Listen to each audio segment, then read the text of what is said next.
Je suggère donc qu'on chante « Je suis chez moi, je suis arrivé ». On va la chanter très, très doucement, en portant attention aux mots de la chanson. Et non pas juste à être sur le pilote automatique quand on chante la chanson.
Avec un petit peu plus de rythme. Version Saint-Antoine de Tilly 2019. Je suis chez moi. Je suis arrivé. Il n'y a qu'ici. Et maintenant.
Pour enfants, c'est sur une mélodie de comptine pour enfants. C'est J'inspire, j'expire.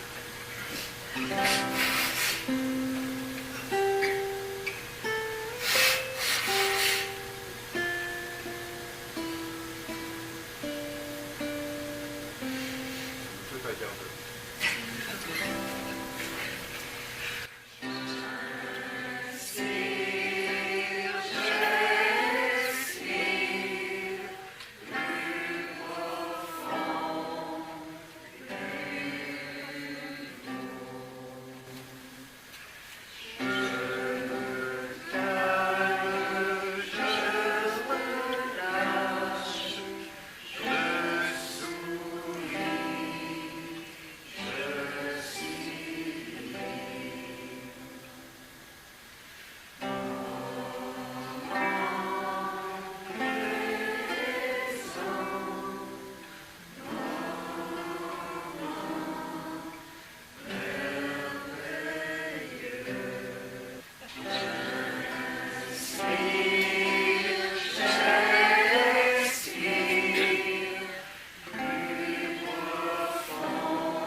chers Sangha, chers amis, chère communauté, merci d'être tous présents et avec des beaux sourires.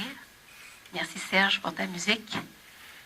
Alors Serge Rousseau va être notre enseignant de ce matin.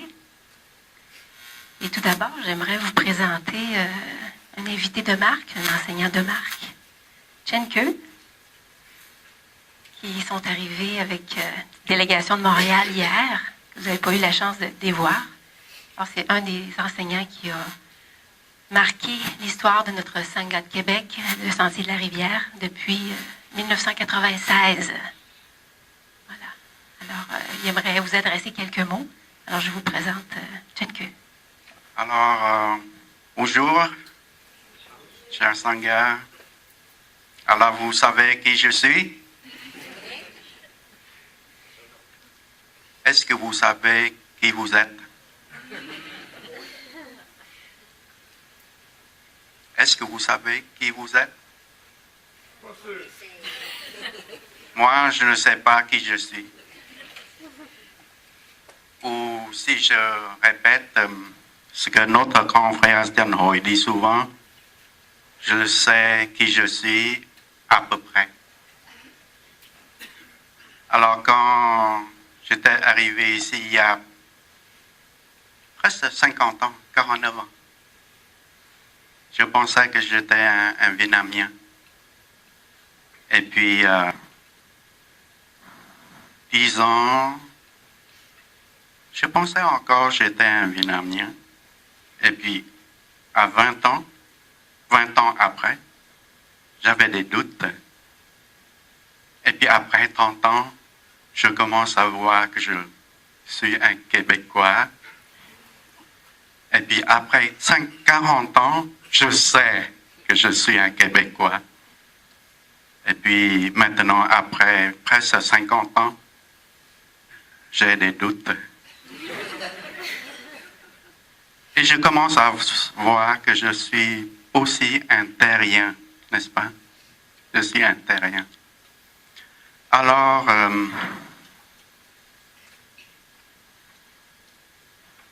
c'est une bonne question. Qui suis-je? Qui est lui? Qui est l'autre personne? Mais aujourd'hui, on est ici à la retraite avec un thème. Est-ce que, la question pour vous, est-ce qu'il y en a parmi vous qui venez ici et qui ne sait pas c'est quoi le thème de la retraite? C'est très bien. Alors, vous êtes à la bonne place, les 2 ou 3 qui ne savent pas le thème. Alors, le thème de la retraite, c'est que nous voulons faire de notre vie. Alors, j'imagine que vous venez ici avec cette question-là, n'est-ce pas? Que nous voulons faire de cette vie. Et quand on était 7 ans, 10 ans, on savait ce qu'on voulait de sa vie. On voulait devenir pompier, policier, on devenait docteur. Bon. Puis après, 10 ans, alors quand on a 20 ans, on se demande, n'est-ce pas? Et puis à 30 ans, on se demande encore. Et puis à 40 ans,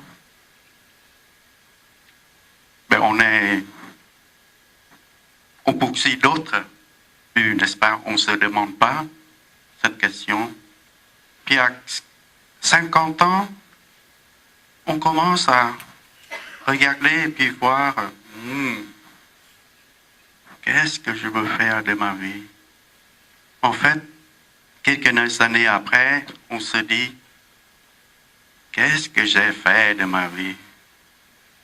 Alors, j'ai partagé pendant une journée de pleine conscience à Québec, c'est un vers d'un poète, un poète très renommé vietnamien, qui a dit, qu'est-ce que j'ai fait de ma vie?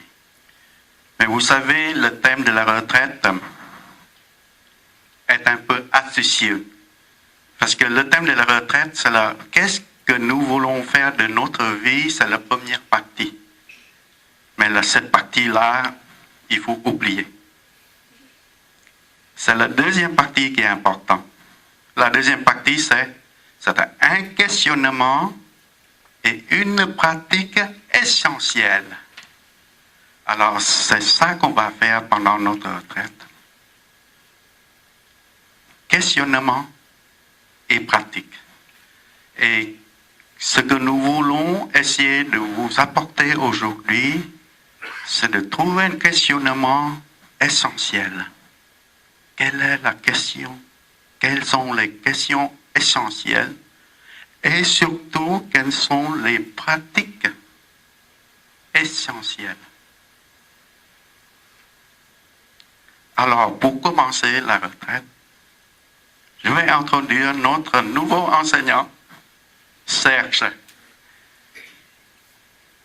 Pour dire quelques mots de Serge, je me rappelle très bien la première fois que j'ai rencontré Serge, c'était pendant la retraite, la première retraite de la Sangha de Québec. Et c'était organisé à l'île d'Orléans. Je pense que c'est dans l'année 2000 ou 2001. 2000, ouais. Ça fait déjà 19 ans. Et puis à ce moment-là, je me rappelle très bien, on a échangé quelques mots et moi, j'étais sûr que Serge trouvait son chemin dans la pratique. Et je peux dire que, vous allez découvrir, Serge, pour moi, je dis c'est un vieux routier. Mais dans la vie sociale, mais aussi dans la pratique.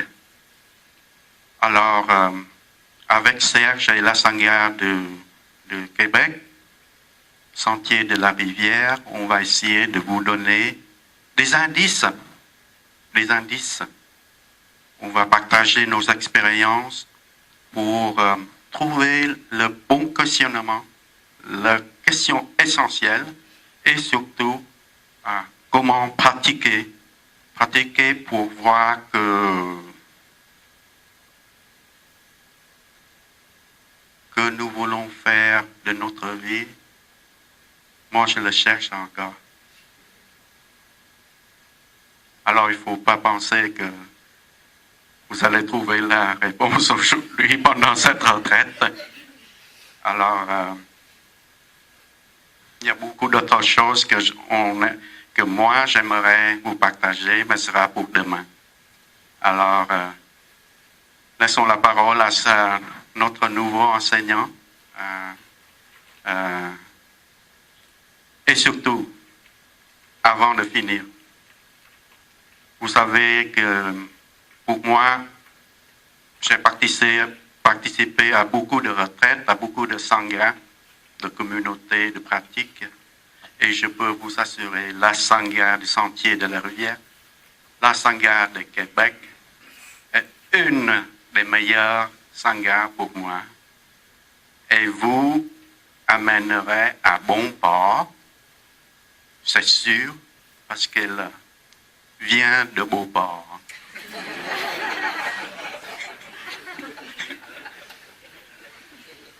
Alors, profitez bien de la retraite. Ne gaspillez pas une minute, une seconde, et puis pratiquez bien. Et puis on va essayer de partager nos expériences. Alors, à toi de parler d'amour, mon cher Serge.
bonjour à tout le monde.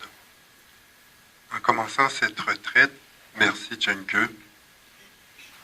je voudrais dédier ma présentation à notre sœur Dolores. Dolores, son état de santé fait en sorte que physiquement, elle n'est pas ici. Mais ceux qui connaissent Dolores savent qu'elle est ici. Aussi clairement que Diane est en face de moi, et différemment dans son énergie. Donc, dédier la retraite, ce mot-là, à Dolores. Je voudrais aussi dédier ma présentation à mes parents. Mon papa est décédé voici moins d'une année, puis ma mère un petit peu plus qu'une année. Ceux qui me connaissent peuvent voir mes parents en moi. Moi, je sens mes parents en moi, très clairement. Puis mes parents, ils sont encore vivants à l'intérieur de moi. Je voudrais aussi dédier cette présentation-là à Pak Chanoy, qui, pour moi, là, je suis ému, est un peu comme un papa spirituel. Et ceux qui connaissent Chanoy savent que Chanoy est présent ici. On peut facilement entendre son rire, on peut facilement le sentir. Je voudrais aussi saluer son épouse, Lien, et la communauté vietnamienne qui est présente ici, qui nous fait le bonheur d'être présente ici. Donc, bienvenue à nos amis vietnamiens. Je voudrais aussi saluer, déjà Louise est émue, ça va bien.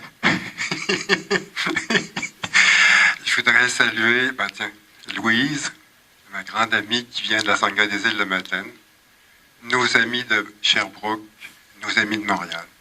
Alors, merci d'être ici et de faire partie de notre Sangha. Hier, Claude, dans sa présentation de la retraite, disait qu'on arrive dans une retraite, on arrive dans toutes sortes de conditions. On est fatigué, agité, on peut être fébrile, on peut être curieux, on peut être heureux, on peut être dans un mélange de toutes sortes d'états. On arrive comme on est d'une certaine manière. Participer à une retraite, c'est s'offrir des conditions pour arrêter.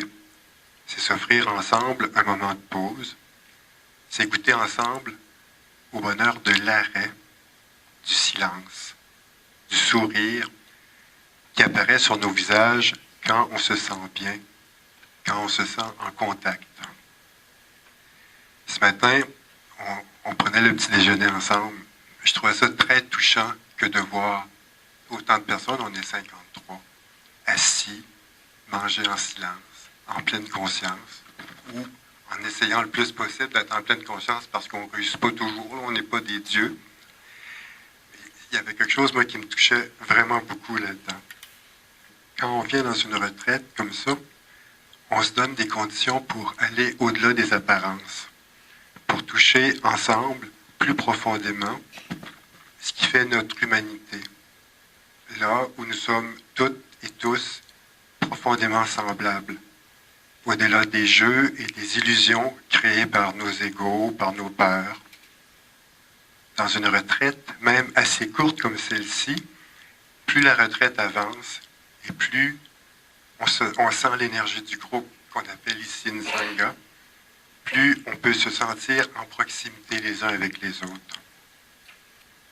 À travers l'énergie générée par la pratique du silence, de la méditation, de la pleine conscience, on en arrive à se sentir en relation, en connexion, évidemment les uns avec les autres, mais aussi en connexion avec la nature, avec la vie, avec le vivant.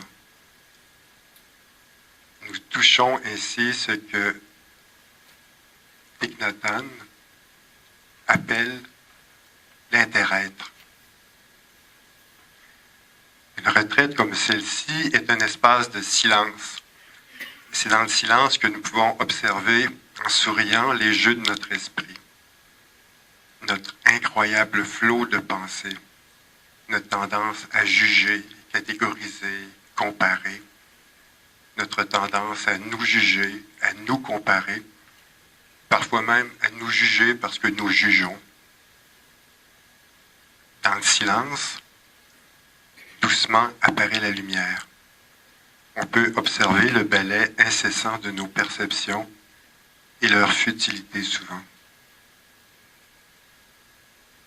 Dans le silence, nos tumultes intérieurs aussi apparaissent avec encore plus d'acuité.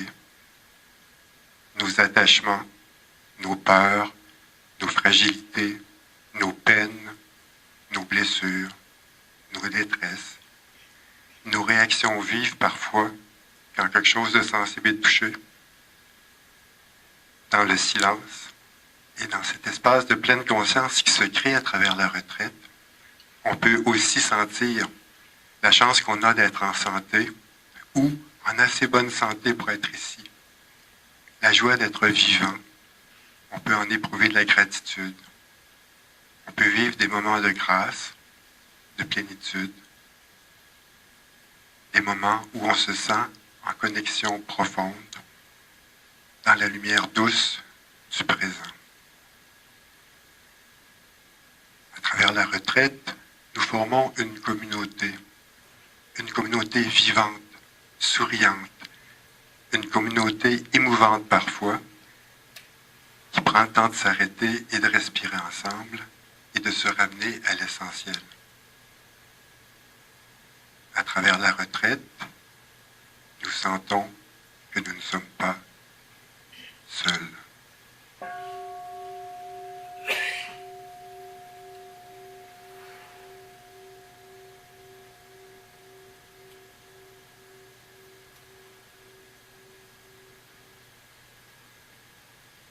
Lors d'une journée de pleine conscience, j'avais déjà parlé d'un livre de Bronnie Ware, une infirmière australienne. Alors qu'elle travaille en soins palliatifs, elle voit sa vie transformée par les confidences que lui font les mourants dont elle prend soin. Ces derniers expriment principalement les regrets qui les tourmentent en fin de vie. Touchée par de tels aveux, elle crée d'abord un blog pour partager ce qu'elle apprend. En moins d'une année, il y a presque 3 millions de personnes qui suivent son blog. Puis, des gens du blog lui demandent « Ce que tu as trouvé, tu pourrais l'écrire, en faire un livre. » Donc, elle a fait un livre. Le livre s'intitule « Les 5 plus grands regrets exprimés par les gens en fin de vie. » Je vais vous nommer les 5 regrets. Puis je pense que ça peut éclairer un peu le questionnement essentiel dont parlait tantôt Cheng. Le premier, je regrette de ne pas avoir vécu la vie que je souhaitais vivre. Deuxième regret, je regrette d'avoir travaillé autant au détriment des autres aspects de ma vie. Donc, trop travaillé.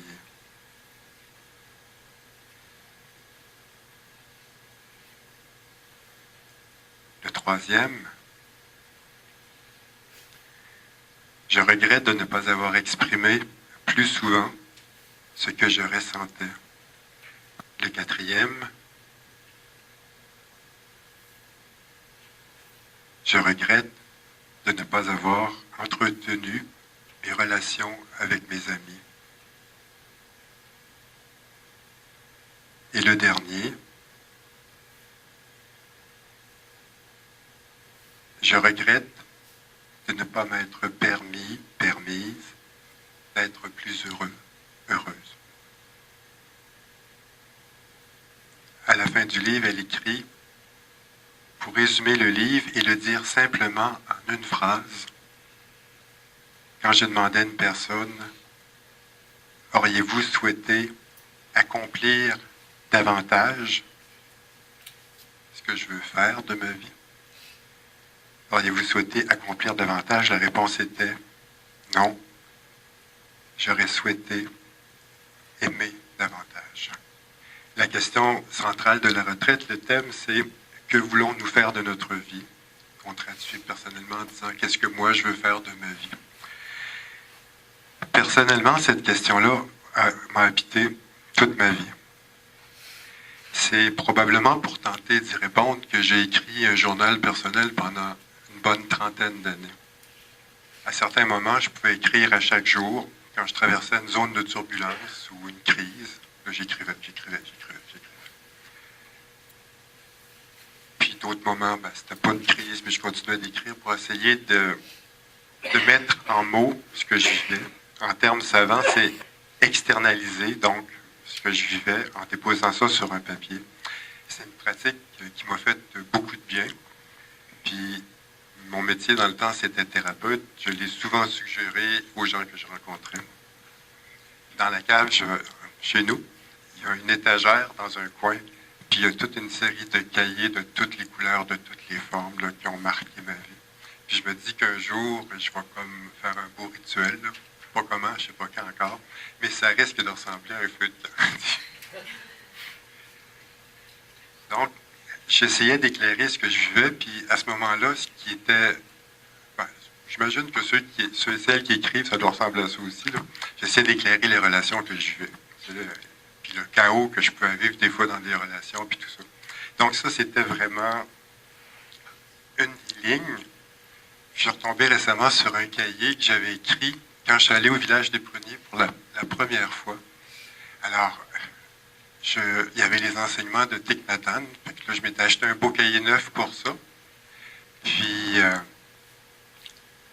j'écrivais donc ce que lui disait. En tout cas, je prenais des notes là-dessus. Ça, c'était un côté du cahier. Puis, à l'envers, en commençant par en arrière, puis tête bêche, entre les enseignements, là, je revenais dans ma chambre. Là. Puis là, dans ce temps-là, j'étais dans une crise amoureuse. Là, j'essayais de comprendre. Puis là, toutes les ruminations qu'on peut avoir. Puis, j'imagine que je ne suis pas tout seul à avoir fait ça dans ma vie. Tu sais, essayer, donc là, puis pourquoi il a dit ça, puis quand il a dit ça, puis comment ça. Vous voyez un peu le genre.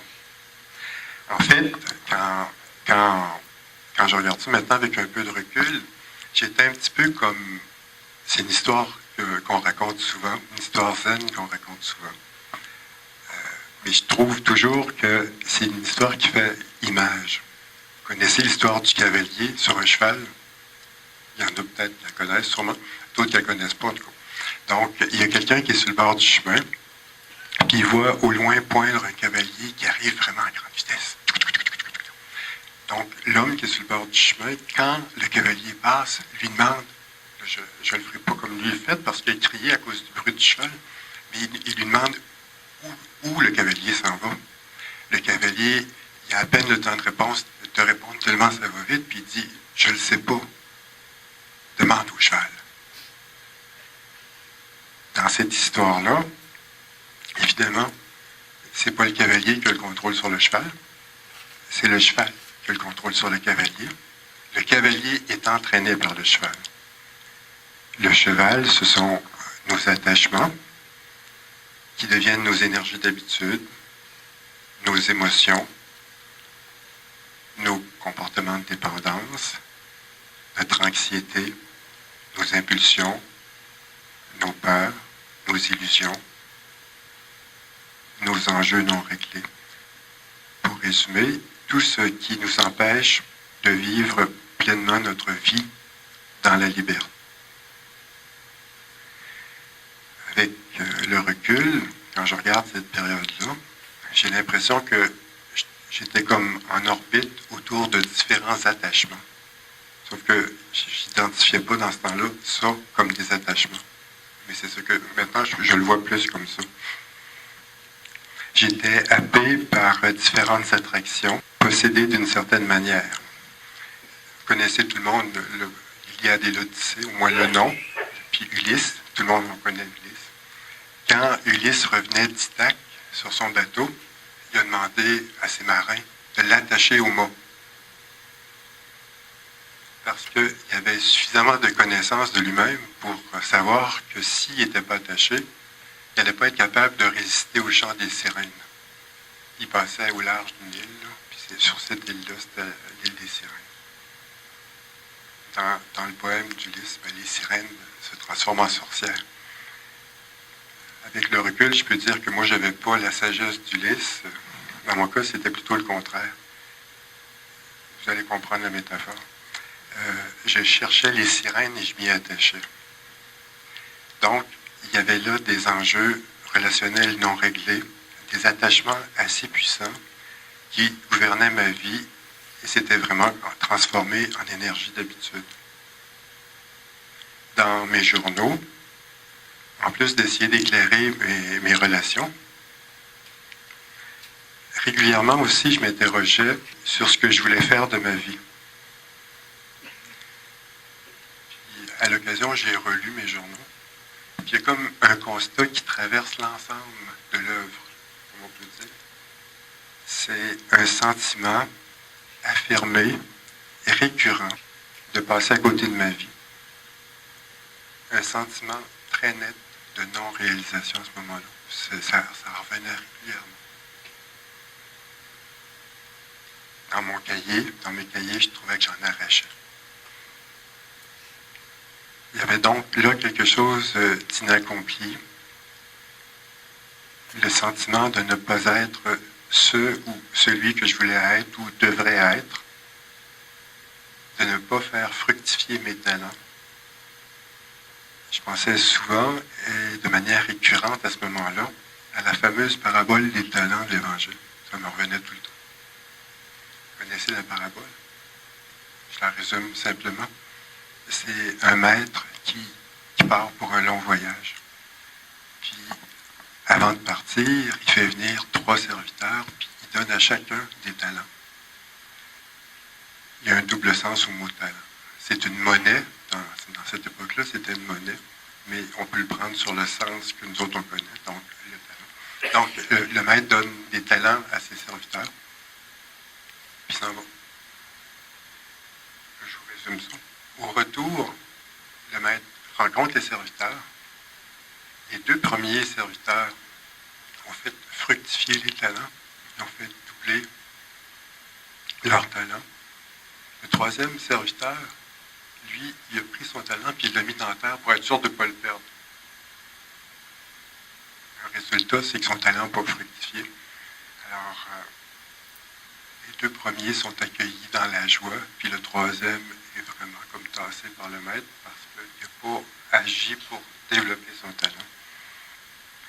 Alors, je me sentais donc souvent, assez régulièrement, comme le 3e serviteur. Donc, ce thème récurrent, donc, chez moi, de passer à côté de ma vie, de ne pas pleinement, guillemets, me réaliser. De ne pas pleinement faire de ma vie ce que je voulais qu'elle soit. C'est assez proche, finalement, du 1er et du 5e regret qu'on a lu tantôt de Bronnie Ware. Je regrette de ne pas avoir vécu la vie que je souhaitais vivre et je regrette de ne pas m'être permis d'être plus heureux, heureuse. Il y a une autre image qui me revient. Je travaillais dans Basseville de Québec, puis j'allais souvent me promener dans Basseville le midi ou dans les pauses. Puis ceux qui connaissent la Basseville, vous savez que les maisons sont collées, il n'y a pas d'espace, il n'y a pas d'espace vert. Il y a des trottoirs, il y a du béton. Des trottoirs, du béton. C'est un quartier, ce sont des quartiers ouvriers. Dans le temps, il y avait plein d'usines. Mais il y en a qui, avec pas de béton, mettaient 2 immenses bacs de chaque côté, puis étaient capables de faire pousser des fleurs, des arbustes. C'était fascinant. Ou d'autres qui avaient des petits bouts de terrain de rien, puis réussissaient avec ça à faire quelque chose d'extraordinaire. Quand je voyais ça, à la fois j'admirais et j'enviais. J'avais comme un sentiment un petit peu, guillemets, d'envie. Comment qu'eux autres, avec si peu, peuvent faire autant puis réussir à tellement créer de beauté dans des conditions adverses. Avant d'aller plus loin dans ma présentation, j'aurais le goût de vous suggérer un petit exercice. On va prendre ensemble quelques minutes. On va fermer nos yeux. Puis on va revenir à notre respiration.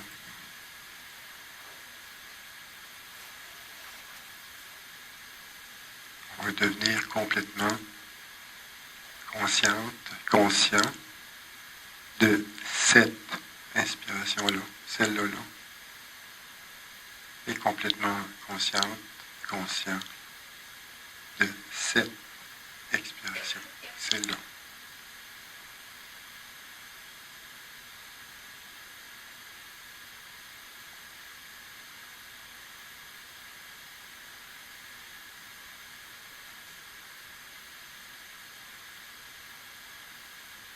Je vous invite à goûter l'énergie que nous procure ce moment-là,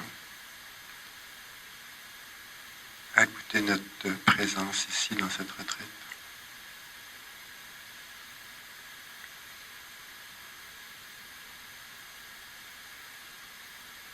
À entrer en contact avec cet espace de liberté, de solidité,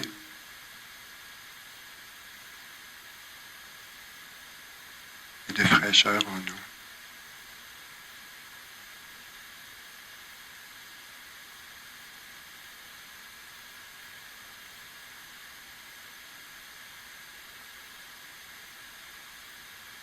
J'inspire et je sais que j'inspire.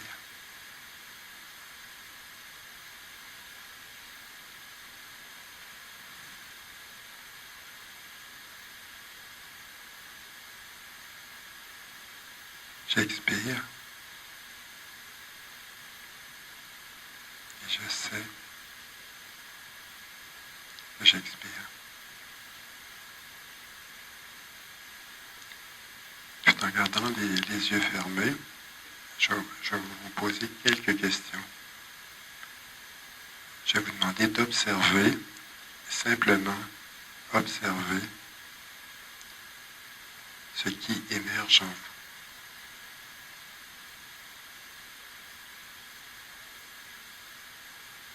Accueillir le plus possible, sans filtre, ce qui émerge.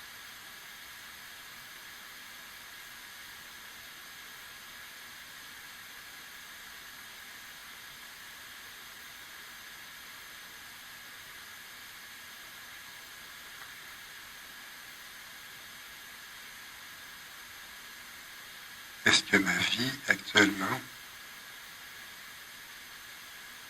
correspond à ce que je veux qu'elle soit?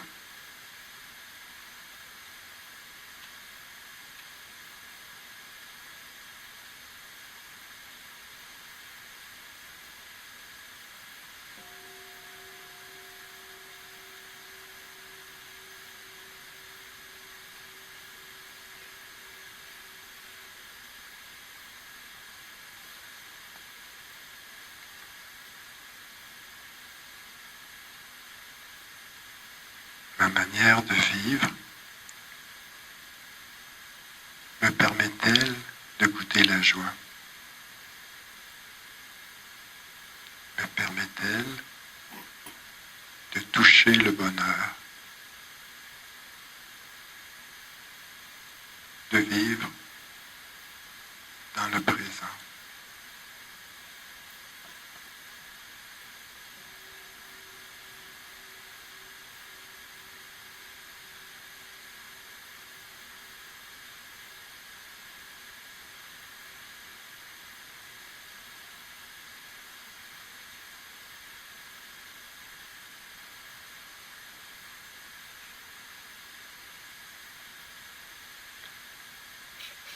Qu'est-ce que je veux faire de ma vie?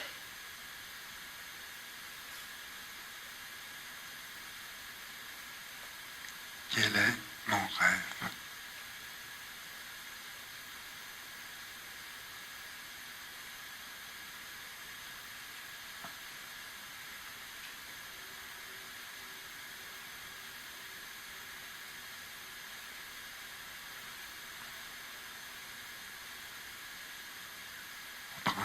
On prend encore quelques minutes, les yeux fermés. À travers l'exercice, je vous invite à sourire. On va tous et toutes avoir un bon dîner ce midi.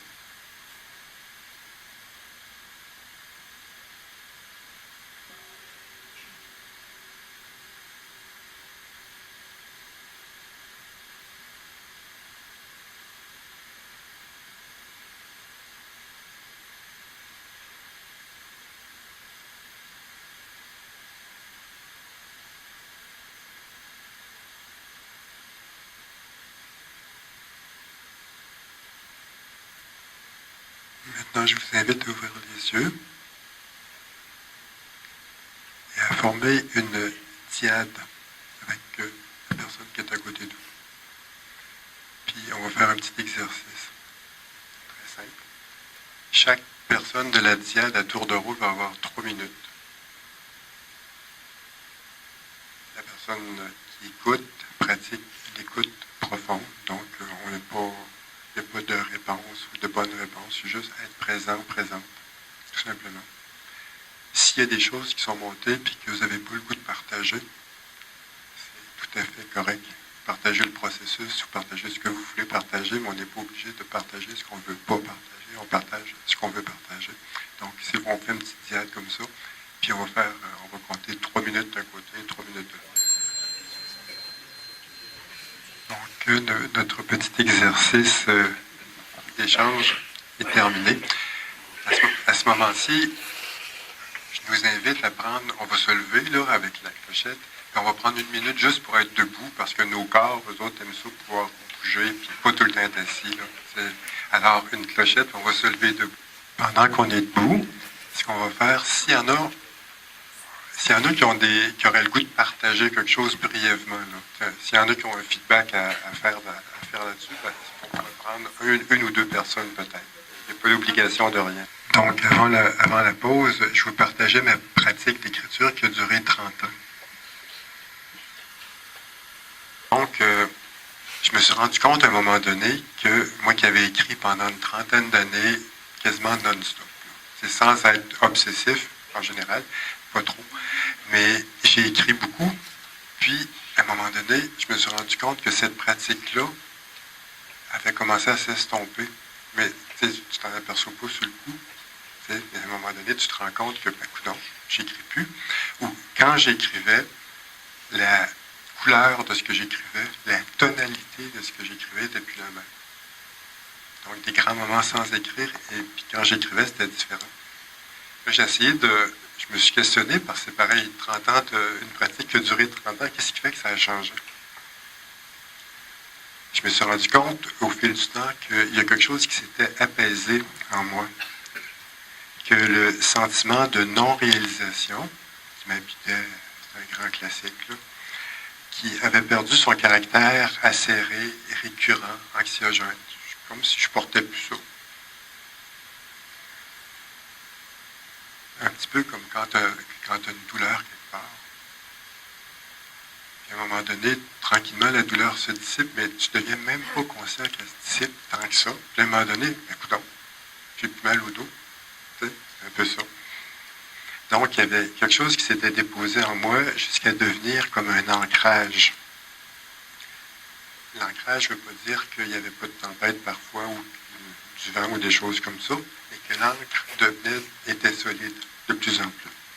Si j'essaie de comprendre ce qui s'est passé, je pense que cet apaisement-là qui s'est installé progressivement depuis quelques années est directement lié à l'enracinement de ma pratique de la méditation.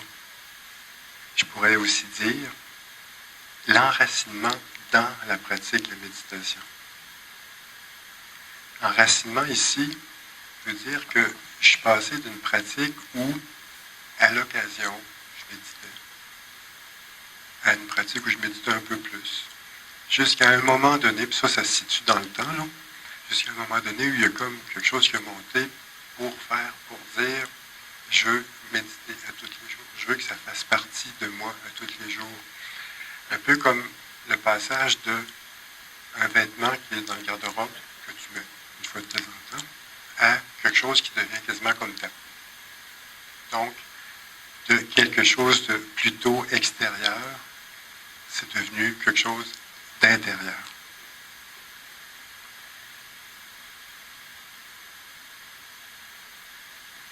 Quand je parle de cet apaisement, il y a une pratique régulière de méditation.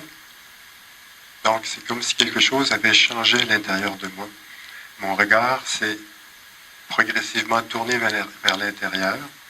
Je me sentais plus tellement dans une quête de reconnaissance extérieure, de possession matérielle, de recherche de sensations ou de plaisir, mais dans d'autres choses.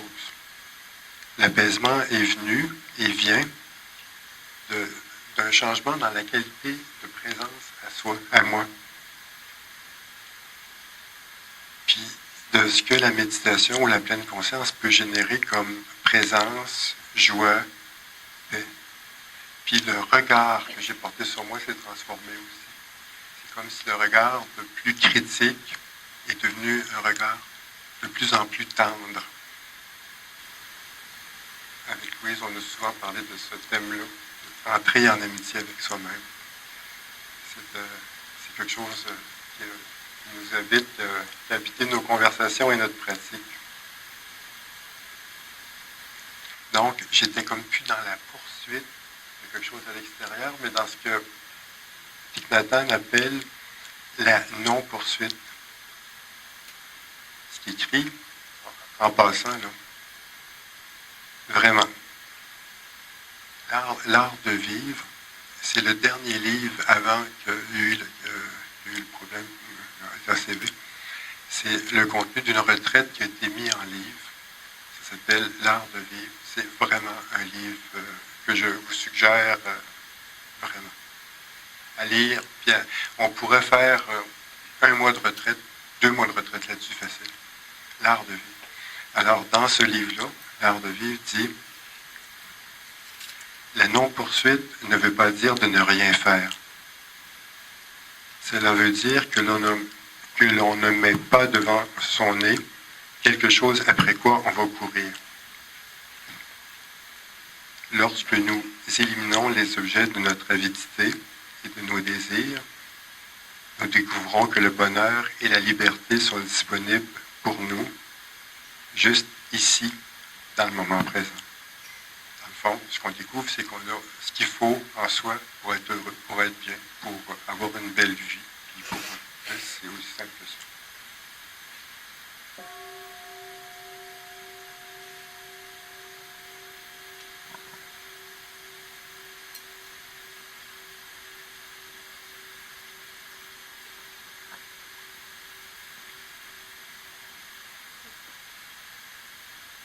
Quand je suis allé au village des Érables pour la première fois, c'était en septembre 98. C'est là que j'avais vu notre ami Raymond. Je n'étais jamais allé, je ne connaissais rien de la pratique. Nada. J'avais lu un livre de tête. Mais j'arrivais là, c'est bon. La première chose qui m'a frappé quand je suis arrivé là, ou une des premières choses qui m'a frappé, c'est qu'à tout moment donné, assez régulièrement, il y avait quelqu'un qui faisait sonner une cloche. Après ça, j'ai appris que le mot qui était utilisé, c'était inviter la cloche. C'est un beau mot. Mais moi, pour moi, je ne savais pas que j'entendais quelqu'un qui sonnait la cloche. Puis quand la cloche sonnait, les gens arrêtaient. Ils revenaient à leur respiration. On s'est recontinué. C'est vraiment comme la première chose qui m'a frappé. Puis cette pratique-là de l'arrêt, on la retrouve dans toutes les centres de méditation, dans la tradition de Thich Nhat Hanh.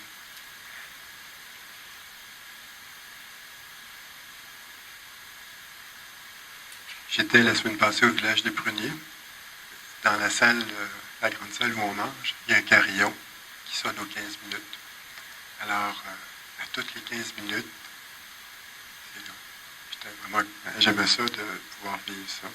Donc, cette pratique-là de l'arrêt qu'on fait dans des centres de méditation, on peut aussi chercher à l'intégrer dans notre vie au quotidien, bien simplement. Souvent, il y en a qui ont suggéré ça. Moi, je pratique ça. C'est simple au coton. Quand le téléphone sonne, notre tendance, c'est quoi? Ça, c'est une énergie d'habitude. On peut choisir consciemment de dire dorénavant, quand le téléphone va sonner, au lieu de faire ça, puis allô?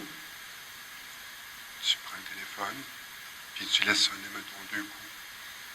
Puis tu respires. Consciemment, tu reviens à toi en faisant ça. C'est complètement simple et bête. Sauf que ce que ça fait, c'est qu'on introduit dans notre vie l'arrêt. On fait ça, on met des petites graines d'arrêt dans notre vie continuellement, chaque jour. Évidemment, on peut le faire c'est plus simple de le faire dans une retraite quand la cloche sonne, mais l'idée, c'est de comment, de l'extérieur à l'intérieur, faire en sorte que cette pratique-là d'arrêt puisse rentrer dans nos vies. Tout simplement. Dans ces enseignements, Thich Nhat Hanh, pour ceux dont... Est-ce qu'il y a des gens qui sont ici pour la première fois? Alors, bienvenue. Tu sais, des fois, on dit taille, des fois, on dit Thich Nhat Hanh. Puis pour quelqu'un qui arriverait ici, c'est comme moi quand j'arrivais à la cloche, puis je voyais quelqu'un, c'est quoi ça? Alors, Thich Nhat Hanh, c'est lui. C'est un moine qui a 92 ans actuellement, qui maintenant est rendu dans son temple où il pratiquait au Vietnam. C'est quelqu'un qui fait en sorte qu'on ait tout le monde ici aujourd'hui. Il y a des centres de pratique partout dans le monde, dans sa tradition. Puis des fois, au lieu de dire Thich Nhat Hanh, on dit taille. Taille, ça veut dire enseignant. C'est pas plus compliqué que ça. Donc, dans un de ses enseignements, Thich Nhat Hanh, à la suite du Bouddha, revient régulièrement sur cette affirmation. Une seule respiration en pleine conscience nous permet déjà de toucher la paix. Moi, je vous invite à ne pas croire Thich Nhat Hanh sur parole. Il ne faut pas croire sur parole. Il faut expérimenter. Puis, ce que je nous propose de faire, c'est de l'expérimenter. Donc, on va entendre un son de cloche. Puis, lorsque la cloche sonnera, je nous invite à ramener notre attention à 100% sur l'inspiration et à 100% sur l'expiration et d'être présent à 100%. Puis juste observer ce que ça fait, être présent à 100%.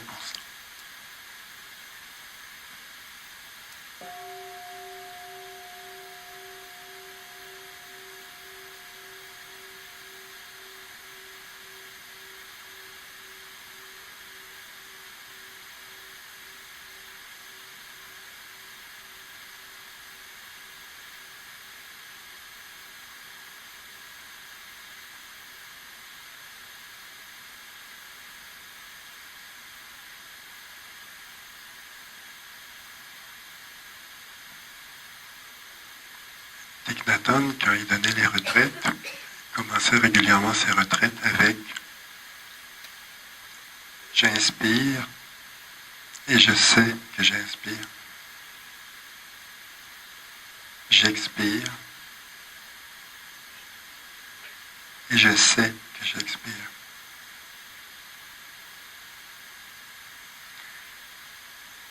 C'est une pratique très puissante, accessible à toutes et à tous maintenant.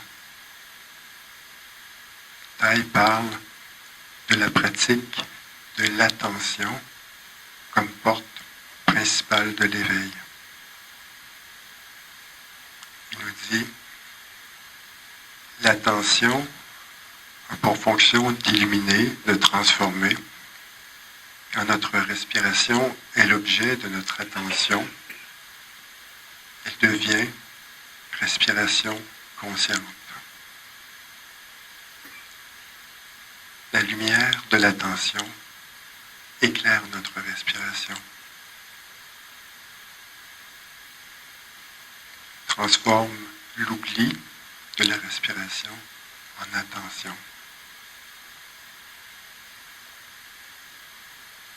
la rend calmante et guérissante.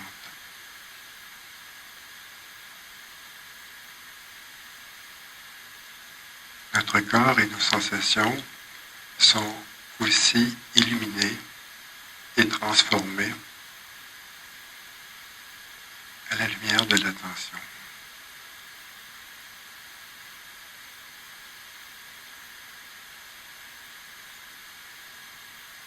Dans nos vies, tout le monde, on a cette énergie-là d'habitude de course, même à la retraite, même quand tu n'as pas nécessairement un grand horaire chargé. Tu peux avoir l'énergie de courir dans ta tête. Pourtant, tu n'as rien, mais tu cours. Fait que ceux qui travaillent, qui ont des enfants, qui ont la garderie, l'école, ben, tout ça, là, oublie ça. La course est vraiment, vraiment intégrée dans nos vies comme une énergie d'habitude. Puis, on se perd beaucoup le temps. Alors, quand, à travers des pratiques comme les petites bulles de pleine conscience que sont l'arrêt, des cloches de pleine conscience, quand on pratique la méditation, essentiellement, ce qu'on choisit, ce qu'on fait, c'est choisir de s'arrêter. On arrête nos activités, on s'assoit sur une chaise, un coussin. Littéralement, on se dépose. On ramène notre attention à notre respiration. Il n'y a rien d'autre à faire. Simplement être là, en contact. S'arrêter, alors que tout notre conditionnement résiste à ça et cherche à nous entraîner partout ailleurs que dans ce moment-là. Je pense que je n'ai pas de dessin à faire à personne, comment que ça marche comme ça dans nos têtes. Là, plus on intègre l'arrêt dans nos vies, et plus on crée une énergie d'habitude d'arrêt. Ça a l'air coco à dire, mais c'est vrai. Plus on le fait, plus à l'intérieur de nous autres, c'est là. Moins tu le fais, moins c'est pas. Moins c'est facile. Des fois, c'est plus difficile de se ramener quand même en méditation. Tout le monde en a vécu des méditations où ça tourne. C'est pas juste parce que tu es assis sur le coussin que tout à coup tu vas être un grand dans l'espace zen. Mais à ce moment-là, on peut prendre des moyens habiles pour, entre autres, un moyen que moi j'utilise dans ce temps-là, c'est compter les respirations. Quand le mental il est comme un cheval, je le ramène en comptant les respirations. À ce moment-là, progressivement, le contact avec moi s'établit. On revient à la maison, on sort de l'oubli. C'est le sens de la chanson qu'on a chantée tantôt. Je suis chez moi, je suis arrivé. Il n'y a qu'ici et maintenant. Bien solide, vraiment libre. Je prends refuge en moi-même. Alors, c'est vraiment une pratique de base, essentielle. On passe de l'extérieur vers l'intérieur. Comme je le disais, plus on pratique la méditation et plus notre capacité de présence augmente. Présence à soi, présence aux autres, présence à la vie, à la nature. Notre regard sur la vie gagne en acuité. On devient plus capable de sentir, de voir, d'être touché. Vous avez sûrement vu ça, tu sais.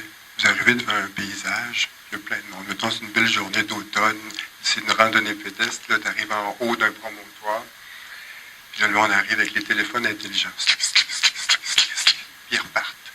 Puis là, ils vont envoyer avec le téléphone pour avoir des j'aime, la photo du paysage qu'ils n'ont pas regardé. Puis ils continuent leur route.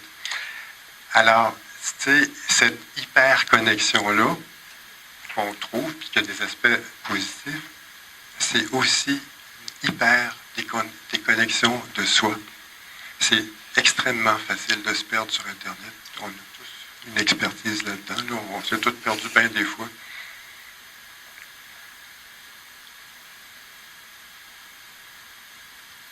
Donc,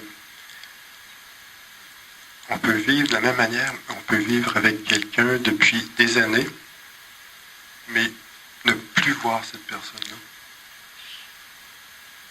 On est en mode arrêt sur image. C'est plus toi que je vois. C'est une perception qui est figée. Dans l'art de vivre, Thaï dit, si vous ne pouvez même pas voir un arbre, comment pouvez-vous voir vos bien-aimés? Dans le livre, toujours, il raconte une histoire zen. C'est un étudiant qui pense qu'il n'a pas vraiment reçu l'essence profonde. Un étudiant zen, là, c'est très sérieux ça, qui pense qu'il n'a pas reçu l'essence profonde des enseignements de son maître. Il s'en va voir son maître, puis il demande à son maître, c'est de lui transmettre l'essence. Le maître le regarde, puis il lui demande, quand tu es venu ici, est-ce que tu as vu le cyprès qu'il y avait dans la cour? Est-ce que tu as vu l'arbre? Est-ce que tu es capable d'être en contact avec ça? Ce que le maître dit, c'est que si, en venant voir notre maître, nous passons à côté d'un cyprès ou d'un érable ou d'un chêne, sans le voir réellement, alors nous n'arriverons pas non plus à voir notre maître. pas plus. Si vous ne pouvez même pas voir un arbre, comment pouvez-vous voir vos bien-aimés? Toujours, ça c'est intéressant. Si nous voulons avoir une relation avec Dieu, si nous voulons comprendre Dieu, tout ce que nous avons à faire est de contempler le cyprès ou l'érable, dans notre cas, là, les cyprès, il y en a moins que ça. Contempler l'érable sur notre chemin. Taille explique, ça c'est intéressant parce que nous autres, on a tout un fond de scène par rapport à Dieu. Ce serait intéressant si chacun dessinait sa perception de Dieu sur une feuille de papier. Donc, Taille dit, pour moi, Dieu n'est pas hors de nous, ni hors de la réalité. Dieu est à l'intérieur. Dieu n'est pas une entité extérieure que nous devrions rechercher, à laquelle nous devrions croire ou ne pas croire. Dieu, le nirvana, l'ultime, est inhérent à chacun de nous. Le royaume de Dieu est disponible à tout moment. La question, c'est de savoir si nous sommes disponibles pour lui. Avec la pleine conscience, la concentration et la vision profonde, toucher notre corps cosmique où le royaume de Dieu devient possible à chaque respiration. Donc, la pratique de l'arrêt permet au calme de se manifester. C'est un peu, c'est Carole qui parlait de ça aujourd'hui, là. L'image d'un lac qui devient calme en fin d'après-midi. Plus on touche le calme, et mieux on peut refléter ce qui est.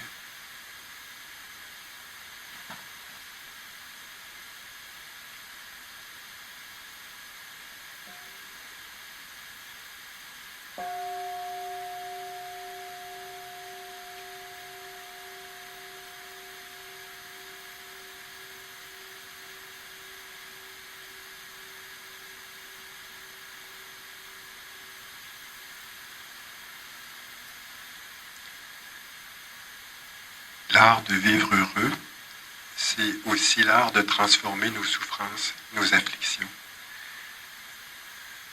J'aimerais vous partager ici une belle clé de pratique de pleine conscience. C'est une clé que personnellement j'utilise très régulièrement. C'est un moyen pour éclairer les émotions difficiles et permettre à la pluie de la pleine conscience de les apaiser, de transformer, de les guérir. C'est un moyen pour être vraiment là pour soi. Pour s'en rappeler, il y a un acronyme qu'on utilise. C'est l'acronyme en anglais. Ça veut dire pluie en français. En anglais, c'est RAIN. R-A-I-N. Donc, c'est vraiment puissant. Je vous le dis, là. Encore une fois, croyez même pas ces paroles, mais expérimentez-le. R-A-I-N. Si vous reteniez juste ça, là, de ce que je vais vous présenter un matin, je serais vraiment content. R pour reconnaître qu'est-ce qui se passe en nous. Mais je vais revenir après ça en détail. A pour accepter l'expérience, accueillir. I pour identifier les racines. N pour nourrir avec autocompassion. Donc, c'est un exercice d'autocompassion. Une des personnes qui l'a popularisé, mais c'est des étapes qu'on retrouve dans les enseignements de Taille. Elle a mis ça sous forme d'un acronyme, elle s'appelle Tara Brach. Je vous raconte juste un petit peu l'intro qu'elle faisait. Elle dit, j'étais à l'université, j'étais parti en montagne pour faire une randonnée avec une amie de 22 ans plus âgée que moi. Après avoir installé notre tente, on s'est assis sur le bord d'un ruisseau. On observait l'eau qui tournoyait autour des rochers, puis on discutait sur nos vies. À un moment donné, elle m'a décrit comment elle apprenait à devenir sa propre meilleure amie. Tara Brach explique, une vague de tristesse s'est emparée de moi et j'ai fondu en larmes. J'étais loin d'être ma meilleure amie. Sans arrêt, sous l'emprise de mon juge intérieur, impitoyable, exigeante, implacable, toujours à me remettre en question. J'étais guidé par le sentiment qu'il y a quelque chose qui ne va pas au plus profond de moi. Et je m'acharnais à contrôler et à réparer cette impression d'imperfection fondamentale. Dès qu'on se sent inadéquate, on rentre dans un état qui nous cause beaucoup de souffrance.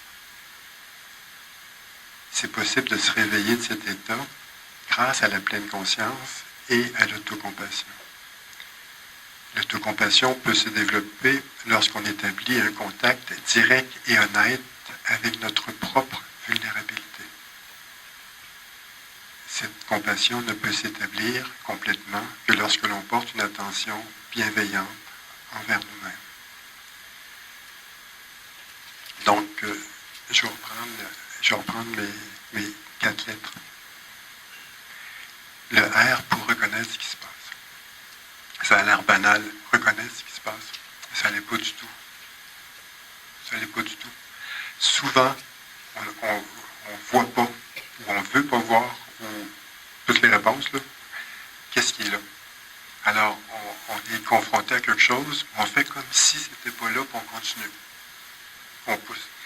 Alors, cette étape-là de reconnaître qu'est-ce qui est présent, c'est vraiment, vraiment important. Par exemple, quelqu'un peut avoir un fonctionnement anxieux, mais se dire et dire « Non, je ne suis pas anxieux pantoute.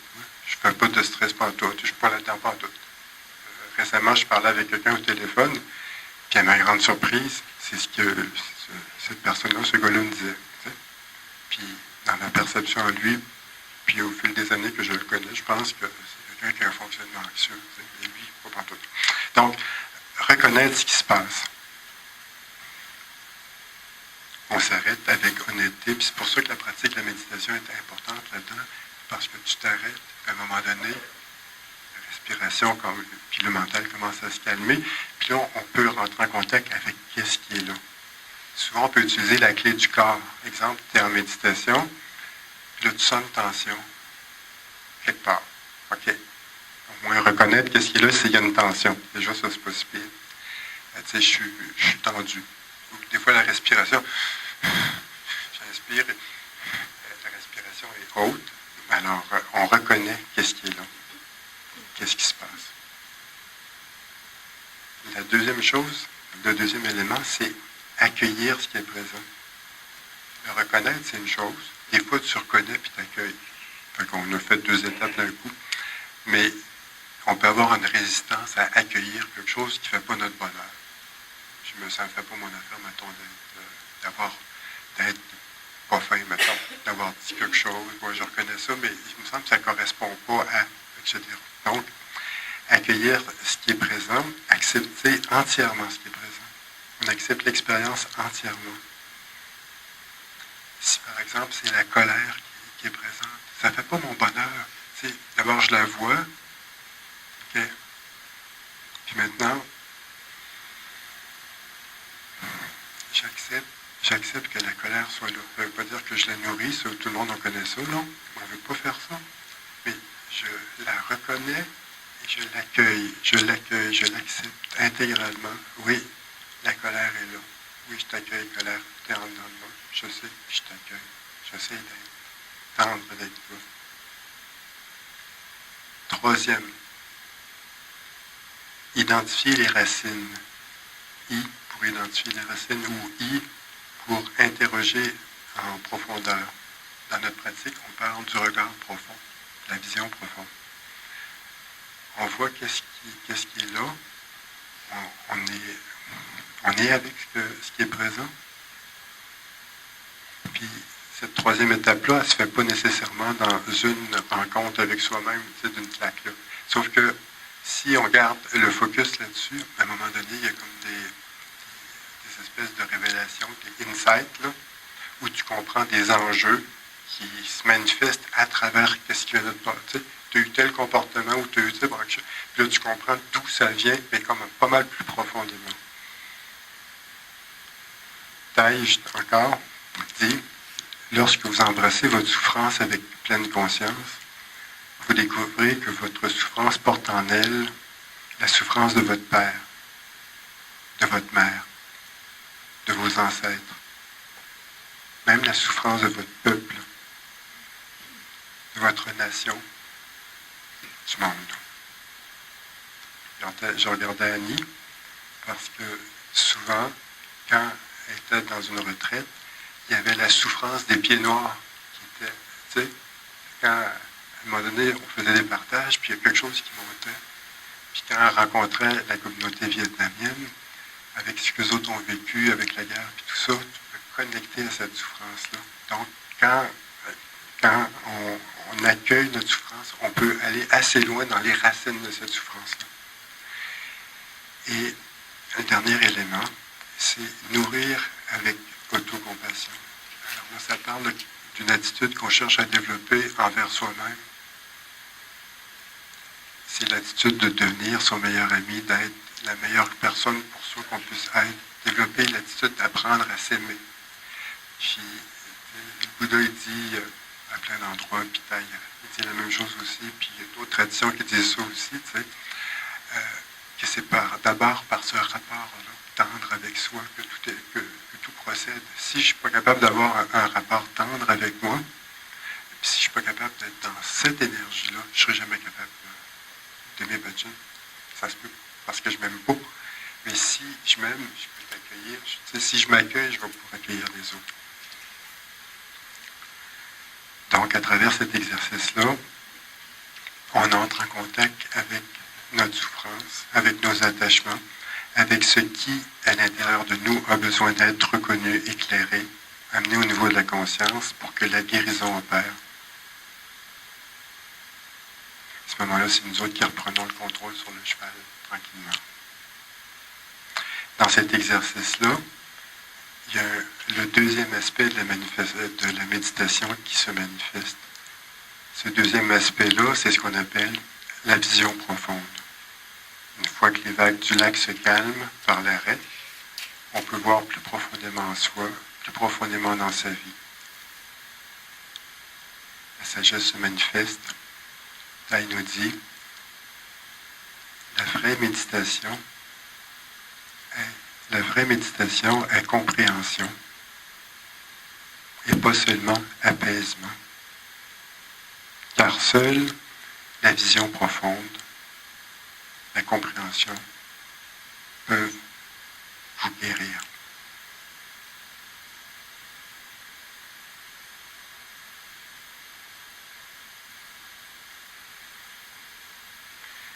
Tout à l'heure, je vous partageais que quelque chose en moi s'était apaisé à travers la pratique quotidienne de la méditation, que la quête est passée progressivement de l'extérieur vers l'intérieur.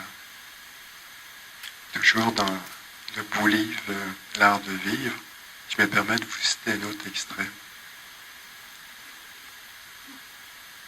Chacun de nous a en lui-même un gros bloc d'avidité. Nous sommes toujours à la recherche de quelque chose à l'extérieur de nous pour nous sentir satisfaits et entiers. Qu'il s'agisse de nourriture, de plaisir sensuel, d'argent, d'une relation, d'un statut social ou de réussite. Mais tant que nous avons cette énergie d'avidité en nous, nous ne pouvons pas nous satisfaire de ce que nous avons, ni de la personne que nous sommes en ce moment. Et le vrai bonheur n'est pas possible. L'énergie d'avidité nous aspire vers le futur. Nous perdons notre paix, notre liberté dans le moment présent. Et nous sentons que nous ne pourrons pas être heureux tant que nous n'aurons pas atteint l'objet du désir.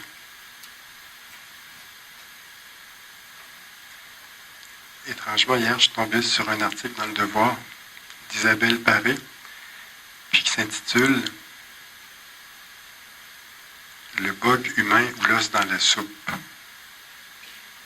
avec en sous-titre « L'inaction climatique expliquée par le neuroscientifique Sébastien Baller ». Ce que lui dit, c'est essentiellement ce que je viens de vous lire. C'est quasiment les mêmes mots. Donc, ce neuroscientifique-là dit « Nous ne manquons de rien. Et pourtant, nous restons avides de bouffe, d'infos, de sexe, de plaisir, de progression sociale. C'est notre logiciel de départ. À preuve, la surconsommation actuelle. Et lui, comme il étudiait le cerveau, il a identifié dans le cerveau l'espèce de partie où ça se passe. Je vous le dis, ça s'appelle le striatum. Ben oui, le striatum. Quand tu verras quelqu'un, David, tu diras ça, c'est ton striatum. Bon, alors, il dit, le striatum, c'est lui le vrai client de Facebook et d'Instagram. Selon Boller, le fameux bug se terre dans le striatum, un cerveau primitif logé tout près de l'amygdale qui s'est développé il y a plus de 140 millions d'années chez les premiers vertébrés. Son rôle, c'est assurer la survie de l'espèce à tout prix en injectant des doses massives de dopamine quand l'animal pose 5 actions simples.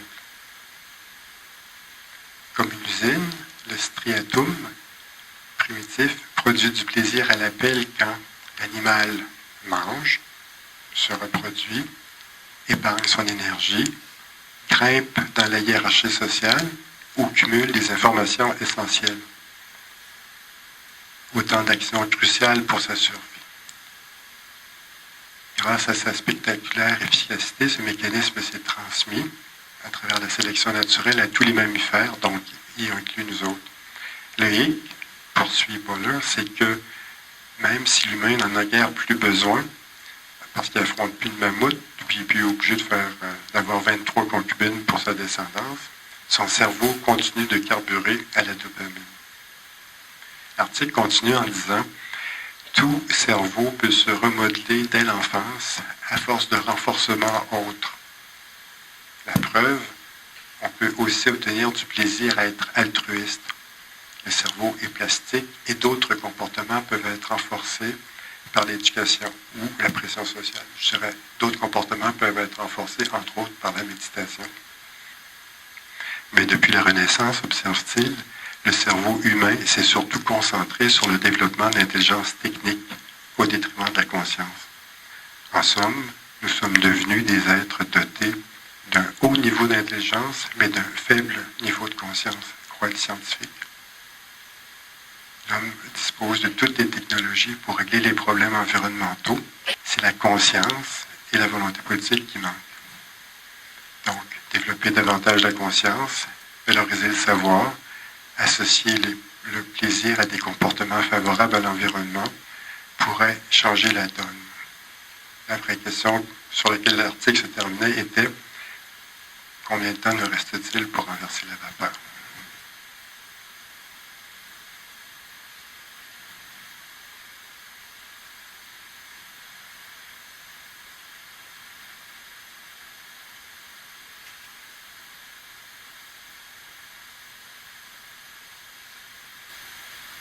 Ce que je suis en train de faire, c'est parce qu'il est rendu 11 heures.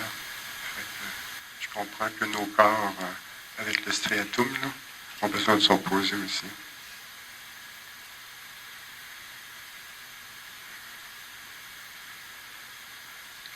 Si je reprends la phrase de tête tantôt, si vous ne pouvez même pas voir un arbre, comment pouvez-vous voir vos bien-aimés? On pourrait aussi ajouter comment pouvez-vous être touché, entre autres, par le chaos environnemental dans lequel nous nous enfonçons, si nous ne savons pas nous arrêter et développer notre conscience. On est dans la même chose. Là, plus on est capable d'être en contact avec nous autres-mêmes, plus on va être aussi sensible, puis être en mesure de transformer des comportements qu'on peut avoir par rapport à la consommation. Une transformation où la simplicité volontaire peut avoir un impact sur la croissance et la production, comme en témoigne le fait que de plus en plus de gens ont diminué, par exemple, leur consommation de viande, ou les gouttes d'eau de transformation individuelle nourrissent une espèce de belles rivières ou de fleuves de transformation collective. On peut tous et toutes suivre le chemin de l'éveil, de la transformation, de la pleine conscience. J'aime beaucoup le poème de Taille qui s'appelle « Être solide comme la terre ». parce que dans ce poème-là, il y a un esprit d'amour et d'inclusivité. Puis c'est un appel à s'engager dans la pratique. T'sais, tout le monde ici, on est comme, on tourne autour de la pratique à différentes hauteurs, à différentes distances, puis tout ça. Alors, le poème, il dit « Le chemin silencieux t'accueille, mon enfant. Le chemin aux senteurs d'huile, aux senteurs d'herbe et de fleurs. Le chemin au milieu des prairies parfumées où subsistent les traces de ton enfance et celles de la main de ta maman. Pose-y des pas calmes et légers, des pas détendus et paisibles. Touche fermement la terre avec tes pieds et ne laisse pas tes pensées t'emporter vers le ciel, mon enfant. Reviens sans cesse sur ce chemin. Il est ton ami. Il te transmettra sa paix, sa force. Soutenant ta respiration consciente, tu maintiens ce contact avec la terre. Que chaque pas soit pour la terre un baiser de ton pied. Que chaque pas soit pour elle une caresse, que sa trace, comme le sceau de l'empereur, donne l'ordre au maintenant de revenir régner sur l'ici. Ainsi la vie sera là. La vitalité s'exprimera pleinement. Les merveilles se manifesteront. Les visages prendront des couleurs. Les souffrances se transformeront. Et le corps et l'esprit seront en paix. Parfois tu échoues, mon enfant. Tu marches sur ce chemin silencieux, mais en réalité tu flottes dans les airs. Habitué que tu es erré dans le cercle du samsara et à faire naufrage dans l'océan des illusions. Mais le chemin, lui, est patient et constant. Il t'attend. Ce chemin familier, fidèle, il sait bien que tôt ou tard, tu y reviendras. Et il accueillera les pas de ton retour, tout aussi frais que la première rencontre. L'amour ne dit jamais que c'est la dernière fois. Ce chemin, c'est un vieil ami.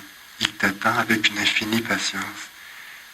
Il soit recouvert de poussière rouge, enfoui sous un tapis de feuilles d'automne, rendu boueux par la pluie, ou pris sous une couche de neige glacée. Reviens, mon enfant, reviens sur ce chemin, et tu verras, comme cet arbre là-bas, les fleurs et les feuilles de ton âme seront luxuriantes une fois que tu seras entré en contact avec la terre.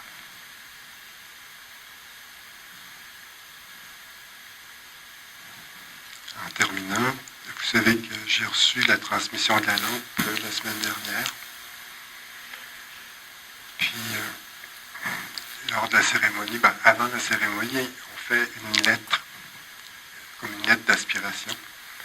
Je ne vous lirai pas la lettre au complet, mais juste un extrait parce que je trouve que c'est une réponse à ce que je veux faire de ma vie, qui est le thème. Là. Puis, je vais finir avec quand la cérémonie a lieu.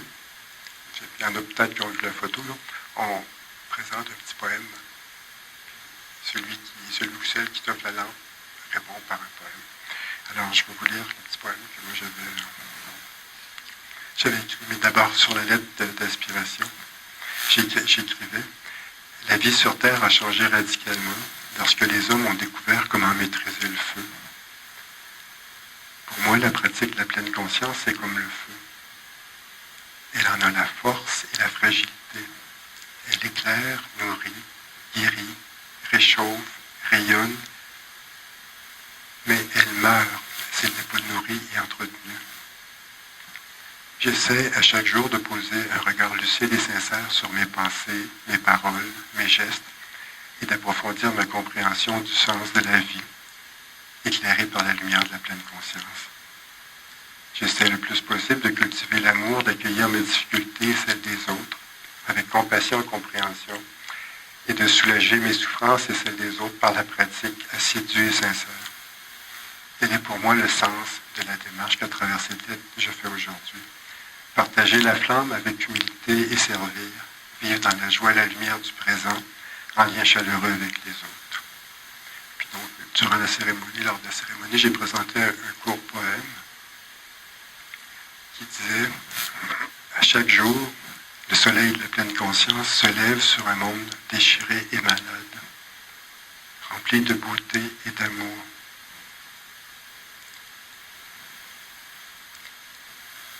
Il nous offre sa chaleur guérissante, son goût de liberté, la capacité de sourire et d'embrasser la souffrance, d'être heureux à travers le chaos. Nous sommes poussière d'étoiles et rayons du soleil, chlorophylle des feuilles et celle de l'océan, larmes et présence lumineuse, reliées à la source profonde de la vie. Nous sommes paix et guérison à chaque jour, éclairés par notre pratique sincère de la pleine conscience. Tel est le chemin que je choisis de vivre et de partager. Je finirai en disant que ce matin, j'ai trouvé la réponse à la question que voulons-nous faire de notre vie. Parce que là, je me disais, comment on répond à ça? Tu sais, puis là, je me disais, le Bouddha aurait dit, quand tu manges, mange. Quand tu marches, marche. Tu sais, c'est un genre de truc comme ça. Puis ce matin, il y avait Carole qui faisait les exercices. À un moment donné, que voulons-nous faire de notre vie? La réponse qui est montée, c'est sourire.